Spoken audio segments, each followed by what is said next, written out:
స్తంభం దగ్గరికి వెళ్ళడానికి గ్యారంటీగా 2 hours ఉంటుంది. అప్పట్లోగా ఇంత కష్టపడి మనం ఎక్కిన దానికి ఎంతైనా ఫలితం ఉంటుందని ఆశిస్తున్నాం. ఎందుకంటే దేవుడి మీద భారం వేసాం మేమైతే మాత్రం. ఎంత భారం వేసినా దేవుడి మీద చూడాలి. అదే అన్నా, మనం దారి తప్పేమేమో చూడు. అయితే నేను కానీ సగం దూరం ఎగిరికైతే మనం అయితే వచ్చేసాం. అసలు ఆవేశం ఎక్కువ ఉంది బాగా. జ్వాలా నరసింహస్వామి వారు ఇక్కడ నుండి పాడితే నిజంగా చాలా పైలోగానే పోయినట్టే. ఇది చూడండి, మామూలు లేదు అసలు. ఘాట్ రోడ్డు మొత్తం చాలా లోతుంది. అసలు జూమ్ చేస్తున్నాం మీకోసం.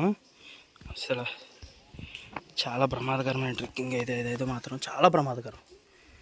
కానీ ఈజీగా వచ్చేయచ్చు.